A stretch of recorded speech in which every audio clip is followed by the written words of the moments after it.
عمل صالح بھی کرتا ہے تو صرف اپنے لیے کرتا ہے، دوسروں کی فکر نہیں کرتا ہے، اور حق بات کی وصیت، تاکید، نصیحتیں ایک دوسرے کو نہیں کرتا ہے، صبر کی تلقین کی نصیحتیں نہیں بتاتا ہے، یعنی جس کو مفسرین کرام یوں فرماتے ہیں امر بالمعروف اور نہی عن المنکر سے وہ اپنے آپ کو روکے رکھتا ہے، صرف اپنی نیکیوں پر بھروسہ کر کے رہتا ہے، تو یہ اور ایسا آدمی نقصان میں ہے، گھاٹے میں ہے۔ لیکن ایک آدمی ایمان لاتا ہے اور ایمان کے ساتھ عمل صالح کرتا ہے اور امر بالمعروف اور نہی عن المنکر، حق کی بات کی دعوت دیتا ہے، سچے دین کی بات بتاتا ہے، اللہ کی پہچان بتاتا ہے، رسول کریم علیہ السلام کی شریعت اور سنت سے اس کو اس طرف توجہ دلاتا ہے، حالات پر صبر کی تلقین اور نصیحتیں کرتا ہے، تو ایسا شخص کبھی بھی وہ گھاٹے میں نہیں ہے، اور یہ رب رحیم و کریم کا ارشاد اور فرمان ہے۔ اس صورت پاک کا تو معنی یہ ہے، یہاں قابل غور جو ہے والعصر، زمانے کی قسم۔ اللہ رب العالمین کو کسی چیز کی قسم کھانے کی ضرورت کیوں پڑتی ہے؟ اور قرآن کریم میں مختلف جگہوں پر اللہ رب العالمین نے اپنی بنائی ہوئی مختلف چیزوں کے متعلق قسم کھایا ہے۔ کبھی اللہ رب العالمین نے چاند، سورج، کبھی وقت، حالات، زمانے، اور نہ جانے بہت ساری ایسی جانوروں تک کے والعادیات ضبحا، اسی طرح سے والسماء والطارق وما ادراک ما الطارق النجم الثاقب، یعنی کبھی تو اللہ تعالیٰ چاند، سورج،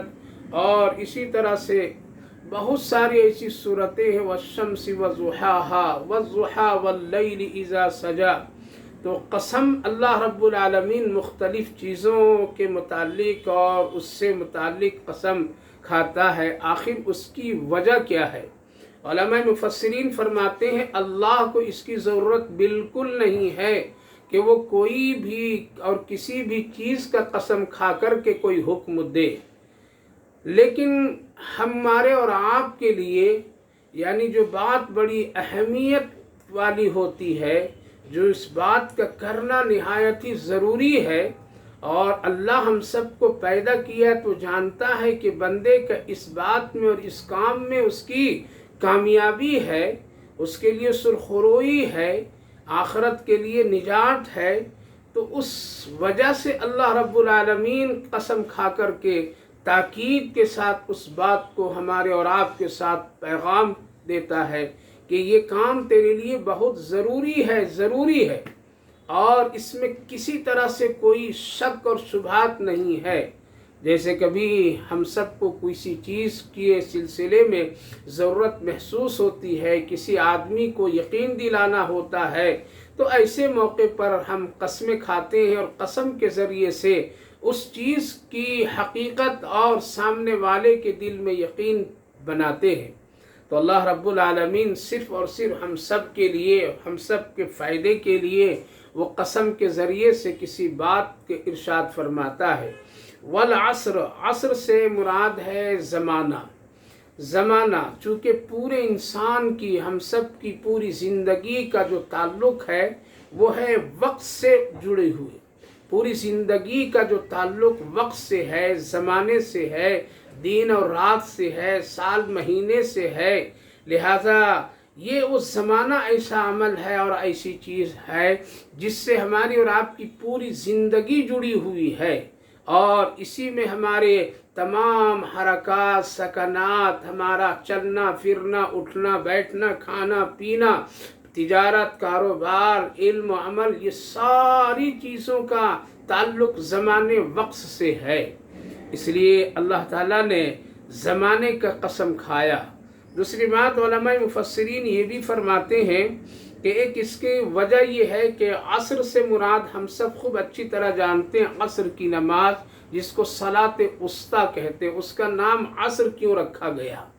اس کا نام اس لیے عصر رکھا گیا کہ عام طور پر میں جو ایک دنیا کا نظام اسلام پیش کیا ہے کہ کب سے کب تم کو تجارت کرنی، کب سے کب تم کو دکان کھولنا ہے، کب تجھے بازار میں رہنا ہے، کب تجھے گھر میں واپس آنا ہے، تو اسلام کا ایک بہترین خوبصورت جو نظام ہے وہ نظام یہ کہ فجر کی نماز اشراق کے بعد سے لے کر کے تم بازاروں، دکانوں، ملازمتوں، یہ سارے عمل میں شریک ہو جاؤ، کام کرو، گھر سے باہر نکلو، اور پھر تم عصر کے بعد عصر کے نماز سے فارغ ہو کر کے اپنے اپنے گھروں کی طرف لوٹ جاؤ، اور پھر شام میں کوئی بھی کسی طرح کی کوئی تجارت لینے دینے کا معاملہ نہ رہے۔ لہذا تمام مخلوقات پر ایک سرسری نظر ہم ڈالیں تو جو لوگ اسلام سے تعلق رکھنے والے تھے اور اسلامی نظام کو پسند کرتے تھے وہ یہی ہے۔ آپ چرندوں پرندوں پر بھی ایک سرسری نظر ڈالیے تو عصر کے بعد جب اندھیری چھانے لگتی ہے، اندھیرا پن ہونے لگتا ہے، تو سارے پرندے اپنے اپنے گھونسلوں میں جلدی جلدی بھاگ کر کے پہنچتے ہیں۔ اسی طرح سے جلدی لوگ دکانیں، تجارتیں، بازار سمیٹ کر کے گھر آنے کی کوشش کرتے ہیں اور اس کی فکر میں لگتے ہیں، دکان بند کرو، سامان کو سمیٹو اور جلدی چلو، رات کی اندھیری یعنی مغرب ہونے سے پہلے گھر پہنچ جاؤ۔ اس لیے عصر کی نماز، عصر کو ایک وقت سے اس کو جوڑ کر کے کہا گیا۔ کیوں؟ اس میں خاص ایک مصلحت اور حکمت یہ ہے جو علماء مفسرین فرماتے ہیں، عصر اس لیے کہ جس طرح سے جلدی لوگ بازاروں سے نمٹ کر کے، کاروبار ملازمت سے نمٹ کر کے جلدی گھر بھاگنا چاہتے ہیں اور یہ سمجھتے ہیں اب بازار میں رہنا اس وقت مناسب نہیں ہے، اب ہمارا وقت ختم ہو گیا، ہم ڈیوٹی نہیں کر سکتے ہیں، اب ہمارا وقت ختم ہو گیا، اب اس وقت کھیتی باڑی نہیں کر سکتے ہیں۔ پرندے بھی اس لیے بھاگ کر کے جلدی آتے ہیں، اب کہیں کوئی دانا اور کسی طرح سے کوئی چیز حاصل کرنے کا نہیں ہے۔ اسی طرح سے میرے بھائیوں بزرگوں، حکمت یہ ہے والعصر کہ اے انسان تم بھی ایک دن اسی طرح سے اور تم کو بھی اسی طرح بھاگ کر کے آخرت کی طرف آنا پڑے گا، اور آ رہے ہیں لوگ، اور وقت اسی طرح ختم ہو رہا ہے اور اسی طرح وقت کو اللہ کم کر دے رہا ہے۔ لہذا جس طرح سے لوگ بازاروں سے سمیٹ کر کے جلدی گھر کی طرف، تجارتوں کو سمیٹ کر کے گھر کی طرف، اسی طرح تم کو بھی ایک دن دنیا کو چھوڑ کر کے، کیونکہ تمہاری عمر، تمہارا زمانہ، تمہارا وقت ختم ہو رہا ہے، تم کو ایک دن سب کچھ چھوڑ کر کے جلدی آخرت کی طرف آنا ہے۔ اس لیے اللہ تعالیٰ نے والعصر یعنی عصر کا وقت کو اس لیے تعین فرمایا۔ لہذا جب غور کریں تو آج حالات یہی ہے کہ روز گھنٹہ نہیں، سیکنڈ ایک سانس جب وہ کم ہو جاتا ہے تو ہماری عمر کم ہو جاتی ہے، ہمارا وقت گھٹ جاتا ہے، ہماری زندگی کم ہو جاتی ہے۔ لہذا جس طرح سے یہ زندگی ایک سانس سے کم ہوتی چلی جاتی ہے، پھر ایک وقت آتا ہے، ایک وہ لمحہ آتا ہے جہاں انسان کو سانس لینے کی اب کوئی گنجائش نہیں، اور پھر موت طاری ہو جاتی ہے اور پھر وہ آخرت کی طرف رواں دواں ہو جاتا ہے۔ پتہ چلا کہ انسان کا سارا معاملہ، ساری ترقیاں، ساری خوشی اور غم، سارے معاملات اس کے وقت سے تعلق اور جڑا ہوا ہے۔ اسی لیے رسول کریم علیہ السلام نے ارشاد فرمایا کہ وقت کی قدر کرو، وقت بڑی قیمتی چیز ہے، وقت بہت ہی قیمتی چیز ہے، اس کی قدر کیا کرو۔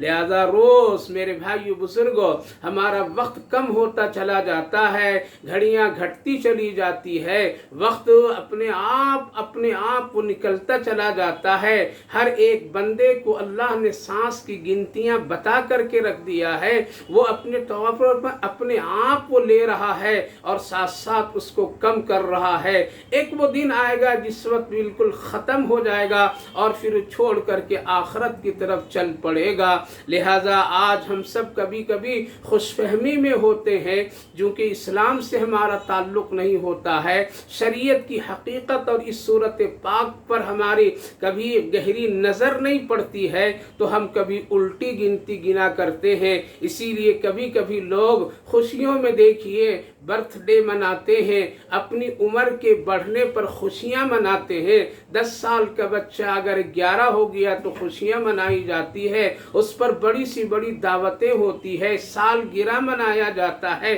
حضرت امام غزالی اور دوسرے بہت سارے علماء دانشور یہ فرماتے ہیں، عجیب ہے اس انسان کی حقیقت اور اس کی عقل کہ یہ سمجھتا ہے کبھی الٹا کبھی تو سیدھا، لیکن الٹا اپنی زندگی میں سمجھنے کے لیے وہ کیا کیا کرتا ہے۔ دیکھیے جب ایک آدمی 10 سال کا ہوا، پھر 11 سال میں جب خوشیاں منائی جاتی تو یہ خوشی کس چیز کی ہے؟ یہ خوشی تو یہ ہے کہ اس کی زندگی جو اللہ نے مقرر کی ہے اس میں 1 سال یہ اس کا گھٹ گیا، اس کا زمانہ نکل گیا، اس کی سانسیں 1 سال کی پوری ہو گئی۔ اب یہ آدمی جلدی سے دنیا کی طرف سے ہٹ کر کے آخرت کی طرف جا رہا ہے، لہٰذا آج ہم عمر کے گھٹنے پر ہم خوشیاں مناتے ہیں، دعوتیں دیتے ہیں، کیک کاٹتے ہیں، برتھ ڈے مناتے ہیں۔ یہ سب یہودیوں اور عیسائیوں انگریزوں کا یہ طریقہ ہے۔ مسلمانوں کو تو اس صورت پاک پر ایک گہری نظر رکھنی چاہیے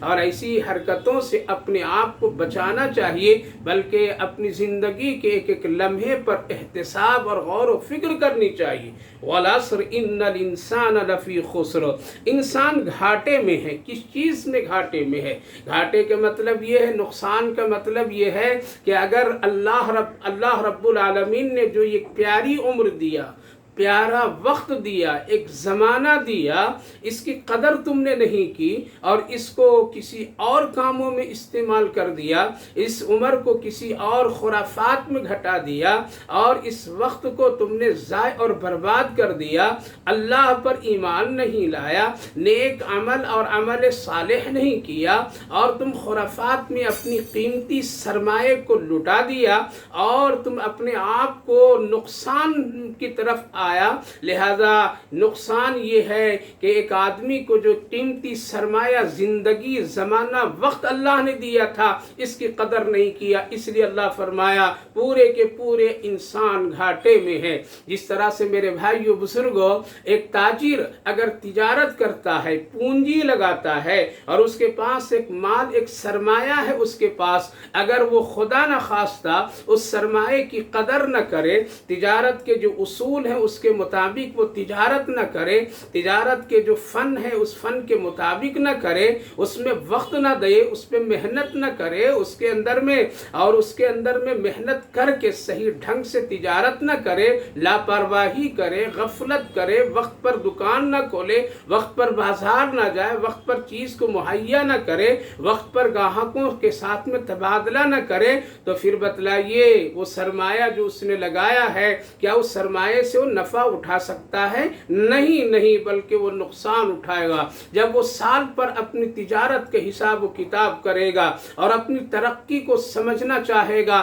تو سوائے اس کو نقصان کے اور کچھ بھی ہاتھ نہیں آئے گا۔ اسی لیے قرآن کریم میں اللہ رب العالمین نے ایک جگہ ذکر یوں فرمایا ہے، یا ایھا الذین آمنوا هل ادلکم علی تجارۃ تنجیکم من عذاب علیم، یعنی تجارت کو ایک نفع بخش جو چیز ہے اس کو ایمان، عمل صالح اور وہ ساری چیزیں جو تجھے جنت تک لے جانے والی ہے، مغفرت دلانے والی ہے، اگر تم نے اس کے پیچھے محنت کیا، اس کے پیچھے تم نے تجارت کی، اس کے پیچھے تم نے اپنے آپ کو لگایا تو یقیناً تجھے نفع ملے گا، تم اس سرمایہ سے فائدہ اٹھاؤ گے، اس وقت سے فائدہ اٹھاؤ گے، اس دن اور رات کے آنے جانے سے تمہارے لیے بھلا اور کامیابی ثابت ہوگی۔ لہٰذا ایک آدمی اگر اپنی زندگی کو جو اللہ نے زندگی کو ایک سرمایہ کے طور پر دیا، اگر اس کو کوئی غلط راستے میں، غلط باتوں میں، غلط عقیدوں میں، غلط سوچ میں،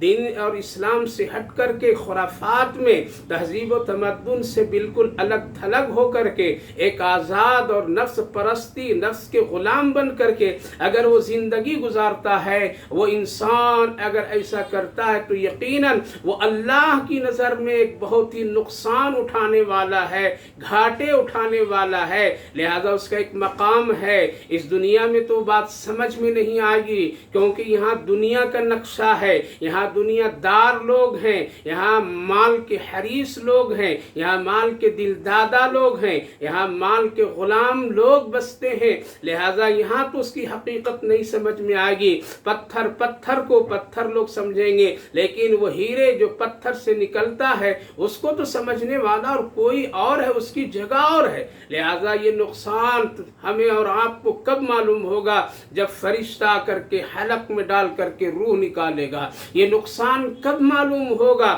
جب قبر میں لٹا دیے جائیں گے۔ یہ نقصان کب معلوم ہوگا؟ جب قبر پھٹے گی اور پھر اٹھ کر کے میدان حشر میں پہنچیں گے۔ یہ نقصان کب معلوم ہوگا؟ وَامْتَازُوا الْيَوْمَ أَيُّهَا الْمُجْرِمُونَ، جب اللہ رب العالمین ہر ایک مجرم کو الگ الگ چھانٹ کر کے کر دے گا، تب معلوم ہوگا۔ یہ نقصان کب معلوم ہوگا؟ جب نیکیوں کا ترازو اور گناہوں کا ترازو جب سامنے کیا جائے گا اور جب اس پر رکھ کر کے نام اعمال اور کیے ہوئے اعمال کو تولا جائے گا، اور جس وقت میں نیکی کا پلہ بالکل ہلکا اور گناہ کا پلہ بھاری ہو جائے گا، اس وقت یہ نقصان معلوم ہوگا۔ نقصان کب معلوم ہوگا؟ کہ جب پل صراط سے گزرے گا انسان اور اپنے کرتوت اپنے بدعمالیوں کی وجہ سے اس سرمایے میں جو اس نے نقصان اٹھایا زندگی گزاری، لہذا وہاں جب وہ گرے گا جہنم میں تب پتہ چلے گا کہ نقصان کیا چیز ہے۔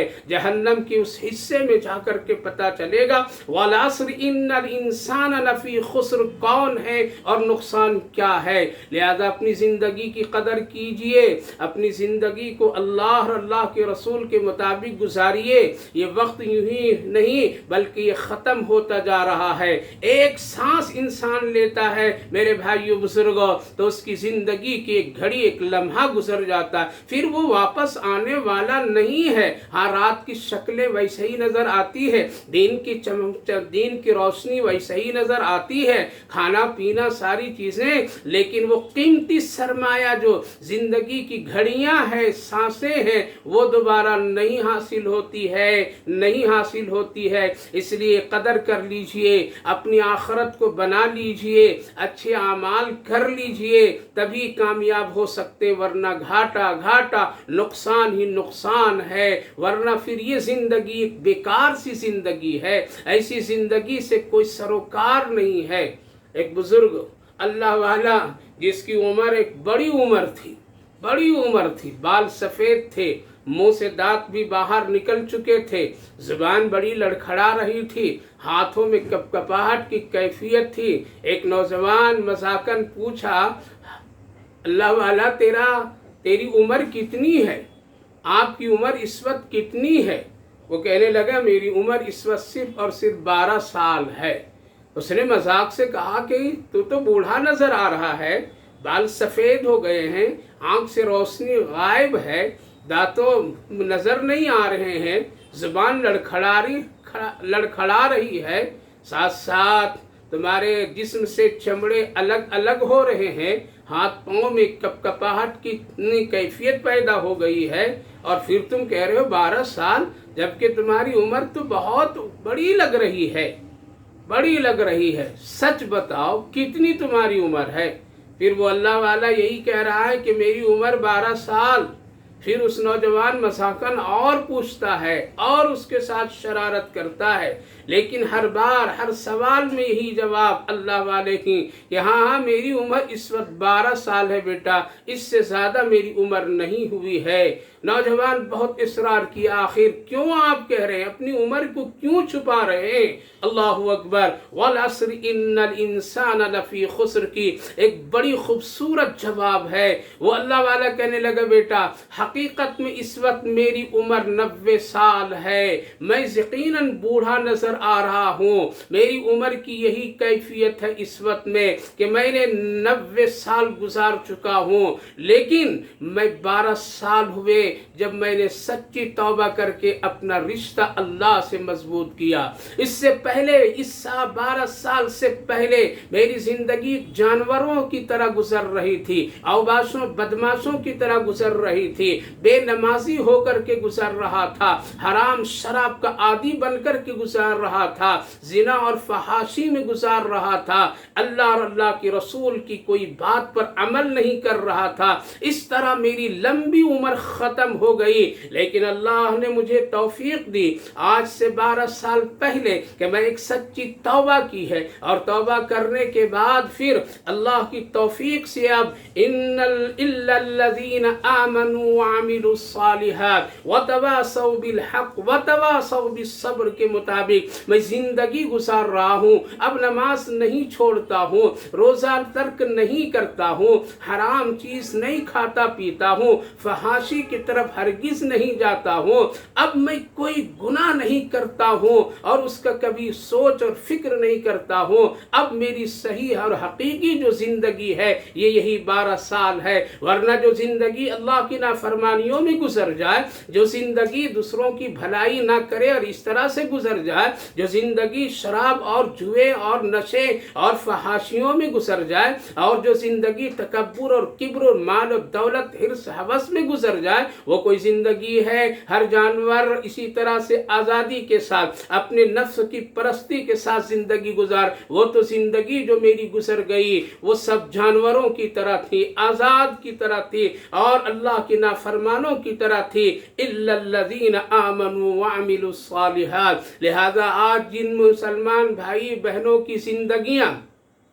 بے نمازی ہو کر کے گزر رہی ہے، جن کا وقت بے نمازی، اللہ کی نافرمانی، فحاشی، غلط کاموں میں اور بے پردگی، اسی کے ساتھ ساتھ قرآن و حدیث سے دور، شریعت اسلام سے دور، رسول اللہ صلی اللہ علیہ وسلم کی سنتوں سے دور، اکابر و اسلاف کی باتوں سے بالکل دور، اس میں اسلام کی کوئی پہچان نہیں، اسلام کی کوئی شناخت نہیں، قرآن کی کوئی اس کے اندر آیتوں کی ایک نظر اور روشنی نہیں، اس کے اندر میں اللہ اور اللہ کے رسول کے احکامات کی کوئی جھلک نہیں، اس کے اندر بڑوں کی عزت و احترام نہیں. وہ ایک آزادانہ نفس پرستی کے ساتھ زندگی گزارا. اللہ کے نزدیک ایسے لوگ نقصان اٹھانے والے، خسارے اٹھانے والے، نقصان میں پڑنے والے ہیں. لہذا ہم اور آپ غور کریں ہماری زندگی کیسی گزر رہی ہے، نقصان میں ہے یا نفع میں ہے. ایک تاجر اگر ایک سال نقصان اٹھاتا ہے تو اپنی تجارت پر مکمل غور و فکر کرتا ہے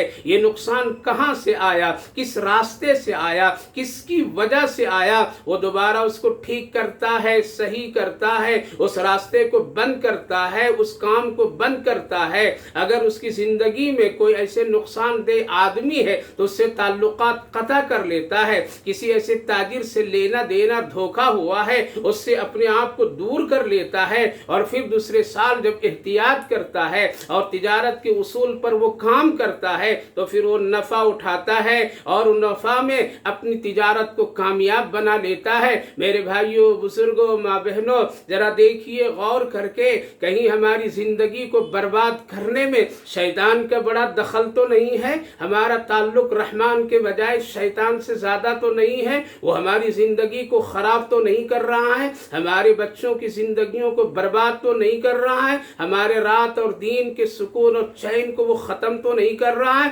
ہماری قبروں کو خراب تو نہیں کر رہا ہے؟ ہماری موت کو سخت تو نہیں بنا رہا ہے؟ ہمارے قلب سے نور ایمان کو نکال کر کے ایک بےہودہ مسلمان بنا تو نہیں رہا ہے؟ اگر ایسا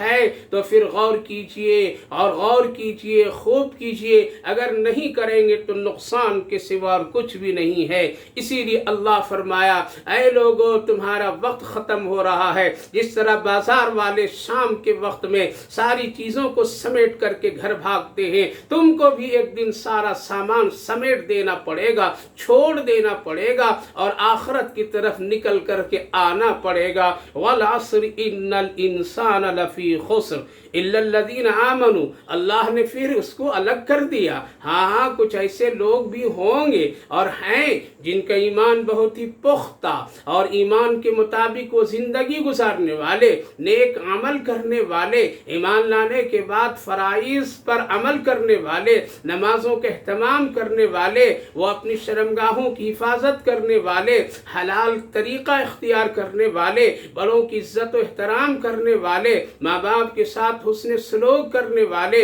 لوگوں کے ساتھ ہمدردی کرنے والے، دین اور شریعت کی رسی کو مضبوط سے تھامنے والے، کبھی بھی کسی طرح سے اپنی زندگی کو غیر رسم و رواج میں نہیں ڈالنے والے۔ ہاں کچھ ایسے لوگ ہیں وَعَامِلُوا الصَّالِحَاتِ، جو سنتوں کے مطابق زندگی گزارتے ہیں، اچھے عمل کرتے ہیں، دین اور شریعت کے احکامات کے پابند بن کر کے گزارتے ہیں، وہ نقصان میں نہیں۔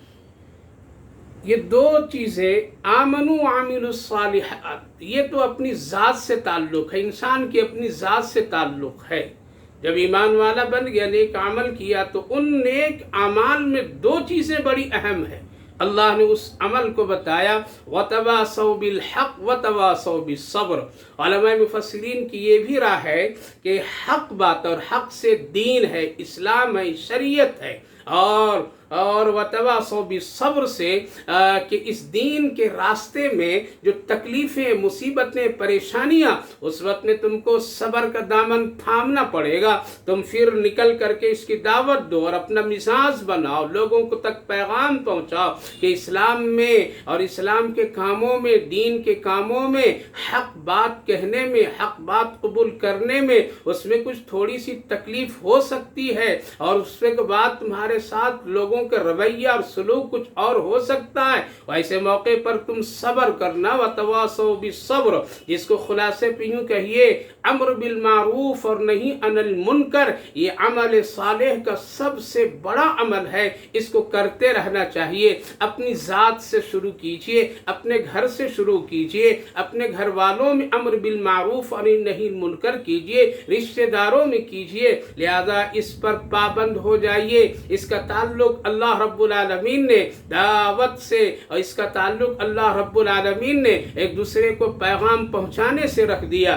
لہذا یہ کام جو آدمی کرے گا، امر بالمعروف کرے گا، نہیں عن المنکر کرے گا، جو آدمی حق کی بات بتائے گا، اسلام کی بات بتائے گا، شریعت کی بات بتائے گا، نبی کی بات بتائے گا، وہ آدمی نقصان میں نہیں، وہ آدمی کامیاب ہے، وہ کامیاب ہے۔ لہذا یہ چار عمل کرنے والے کبھی بھی نقصان نہیں اٹھا سکتے، بلکہ وہ آدمی ہمیشہ کامیاب دنیا میں بھی ہے اور آخرت میں بھی اس کی کامیابی پر بالکل یقینی ہے، کیونکہ اللہ خود فرما دیا إِلَّا الَّذِينَ آمَنُوا وَعَمِلُوا الصَّالِحَاتِ۔ لہذا غور کیجئے یہ چار کام ہم کر رہے ہیں یا نہیں کر رہے ہیں، ہمارا ایمان کتنا پختہ ہے، اللہ پر کس قدر یقین ہے، رسول اللہ صلی اللہ علیہ وسلم پر کس طرح ایمان ہے، اور آپ کی عظمت، آپ کا احترام، آپ سے محبت و عقیدت کیسا ہے، اس پر غور کیجئے۔ آپ کے ارشادات اور آپ کے فرمان پر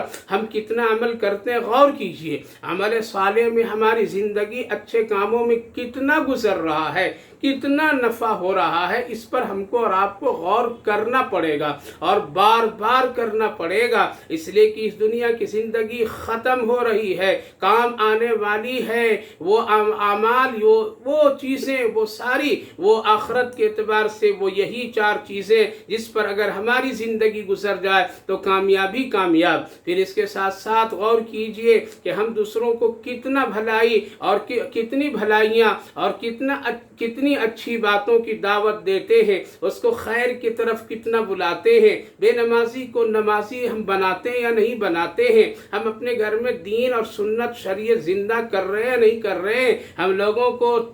تلقین صبر اور اس پر استقامت کی کرتے ہیں یا نہیں کرتے ہیں، غور کرنا ہے۔ غور کرنے کے بعد اگر کمی ہے، نقصان ہے تو اس کو پور کیجئے فوراً، تاکہ کل قیامت کے دن سرخرو ہوں گے۔ کل قیامت کے دن اللہ رب العالمین کے پاس بہت ہی اچھا بدلہ اللہ سے ملے گا۔ لہذا یہ دو کام ہمیشہ آدمی کو کرنا چاہیے، اور یہ ایک مسلمان کی پہچان ہے، ایک ایمان والے کی پہچان ہے، اور ایک یہی مسلمان کی شان ہے کہ کبھی بھی اپنے ذات پر اور اچھے عمل پر بھروسہ کر کے زندگی نہیں گزارنی چاہیے۔ عام طور پر میں کبھی اور اس وقت اور اس زمانے میں ایسا ہو رہا ہے، آدمی خود اپنے اعمال پر بھروسہ کر کے بیٹھا ہے اور یہ کہتا ہے کہ ہم اچھے ہیں، دوسرا چاہے کچھ بھی کر لے، ہمیں اس سے کوئی مطلب سروکار نہیں ہے، وہ نماز پڑھے یا نہ پڑھے، وہ اچھا کام کرے یا نہیں کرے، ہمیں اس سے کچھ لینا دینا نہیں ہے۔ وَتَوَاصَوْا بِالْحَقِّ وَتَوَاصَوْا بِالصَّبْرِ کے ضمن میں علماء مفسرین لکھتے ہیں کہ اگر کوئی آدمی امر بالمعروف نہیں انل منکر ایک ایمان والا نہیں کرتا ہے تو کل قیامت کے دن اللہ اس سے سوال جواب ضرور کرے گا۔ اس لیے اللہ نے کامیابی اس میں رکھا ہے، وَتَوَاصَوْا بِالْحَقِّ وَتَوَاصَوْا بِالصَّبْرِ۔ یہاں پر غور کریں تو ایک بات سمجھ میں آتی ہے کہ حق کو اللہ نے پہلے بیان کیا اور صبر کو اللہ نے بعد میں ذکر فرمایا۔ علماء کرام مفسرین فرماتے ہیں اس کی خاص وجہ یہ ہے کہ جب آدمی حق پر کھڑا ہوتا ہے، حق کی دعوت دیتا ہے، حق کا کام کرتا ہے، اللہ اور اللہ کے رسول کی بتائی ہوئی باتیں حق کے ساتھ وہ کہتا ہے، تو پھر وہ یوں ہی اس کی زندگی نہیں بلکہ وہ نشانے پر آ جاتا ہے۔ اس کو لوگ طنز کرتے ہیں، اس کو لوگ الگ تھلگ کر دیتے ہیں، اس پر ہزاروں قسم کی باتیں جوڑ دیتے ہیں۔ لہذا ایسے موقع پر حق کہنے والے کرنے والے کے دل شکنی ہوتی ہے، اس وقت اس کے حوصلہ پست ہوتا ہے، اس وقت میں وہ ذرا ٹوٹ جاتا ہے۔ اللہ رب العالمین نے والصبر کے ذریعے سے وتواصوا بالصبر کے ذریعے سے اس طرف اشارہ کر دیا، اے حق کے کام کرنے والے لوگ، اے دین کے کام کرنے والے لوگ،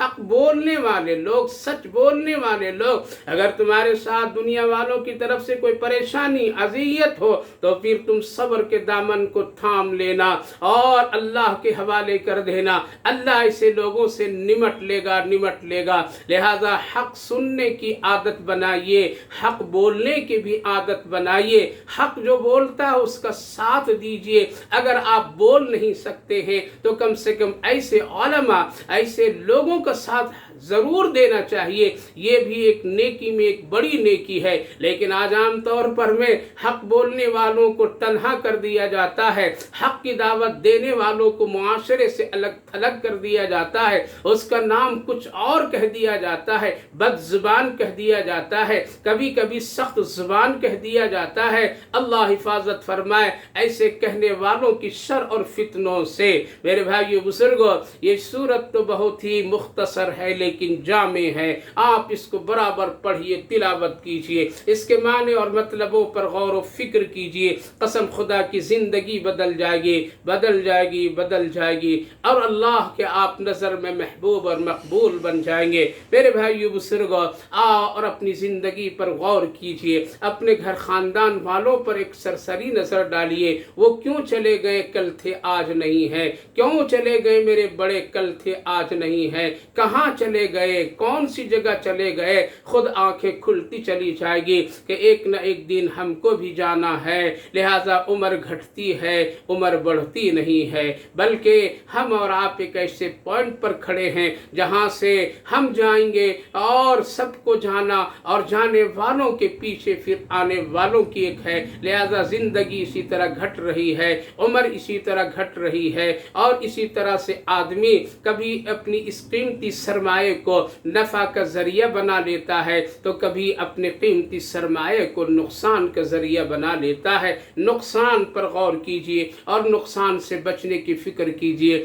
اللہ آپ کو بھی توفیق دے، ہمیں بھی توفیق دے۔ اس سورت پاک کے بارے میں بہت سارے لوگوں کے تجربات ہیں کہ جو آدمی اس کو عصر کے بعد تلاوت 100 مرتبہ یا اس سے بھی زیادہ مرتبہ پڑھتا ہے تو اللہ تعالیٰ اس کو ہر شر اور فتنوں سے بچاتا ہے۔ بہت سارے امراض اور بیماریوں سے بچاتا ہے، آنے والے حالات میں اللہ تعالیٰ اس کی صحیح رہنمائی فرما دیتا ہے۔ اس لیے تلاوت کرنا چاہیے اور اپنے ایک دوسرے کو اس کی نصیحتیں کرنی چاہیے، اپنے آل اولاد پر اس سورۃ پاک کے پیغام کو پہنچانا چاہیے، سنانا چاہیے۔ اللہ آپ کو بھی توفیق دے، ہمیں بھی توفیق دے، آمین یا رب العالمین۔